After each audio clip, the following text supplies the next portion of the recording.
नाशिकचा बंधूबाबा अशोक खरातला महाविकास आघाडीप्रमाणे महायुतीने देखील मदत केल्याचे पुरावे जे आहेत आता माहिती अधिकार कार्यकर्ते विजय कुंभार यांनी या ठिकाणी पुढे आणलेले आहेत। याच संदर्भात बोलण्यासाठी आपल्यासोबत माहिती अधिकार कार्यकर्ते विजय कुंभार आहेत। सर, काय सांगाल, महाविकास आघाडीप्रमाणेच आता महायुतीचं देखील एक प्रकरण पुढे येते। सभामंडप असेल किंवा अन्य घटकांसाठी त्यांनी कोट्यवधीचा निधी जो आहे तो त्याच्या संस्थेला दिलेला आपल्याला पाहायला मिळतो। काय नक्की हे प्रकरण आहे?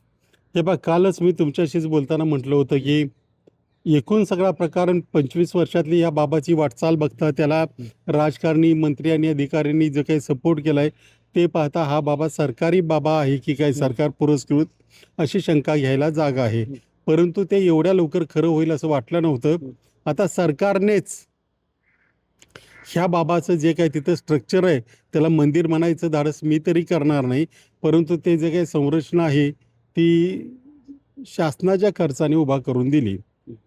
पर्यटन विभागाने या जे काही स्ट्रक्चर आहे त्याला पर्यटन स्थळ का कसं ठरवलं हा एक वादाचा मुद्दा आहे। 2018 साली या जे स्ट्रक्चरच्या बांधकामासाठी 1,05,00,000 रुपये मंजूर करण्यात आले, त्याच्यातले 25 लाख खर्च करण्यात आले आणि हे सगळं 25 लाख रुपये खर्च करून बांधून दिलं ते सार्वजनिक बांधकाम विभागाने। म्हणजे हा सगळा जो उपद्व्याप आहे तो सरकारने स्वतः केला।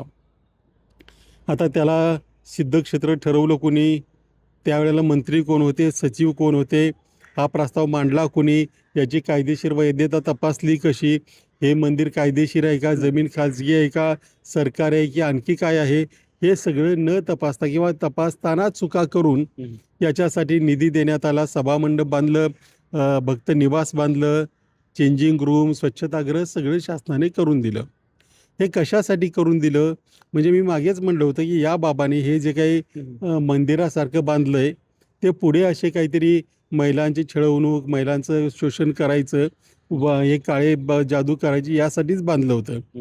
म्हणजे आता त्याच्या ह्या धंद्याला सरकारने स्ट्रक्चर उभारून पाठिंबा दिला किंवा ते करायला प्रोत्साहन दिलं असं म्हणता येईल।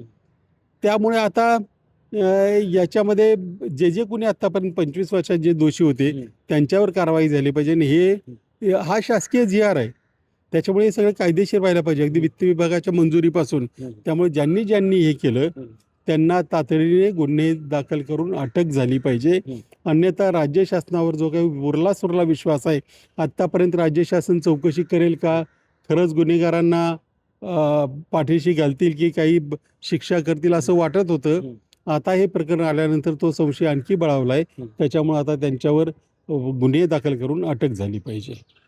नक्कीच हे प्रकरण जे आहे ते मंजूर करण्यासाठी जे अधिकारी होते, जे राजकारणी होते, त्यांच्यावर कारवाईची मागणी जी आहे आता माहिती अधिकार कार्यकर्ते विजय कुंभारांकडून होताना आपल्याला एकूणच पाहायला मिळत आहे।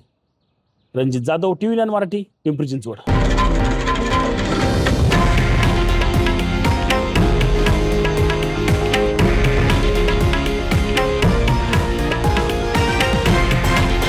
हे आहे देशातील नंबर 1 न्यूज नेटवर्क आणि आपण पाहत आहात TV9 मराठी, एकमेव।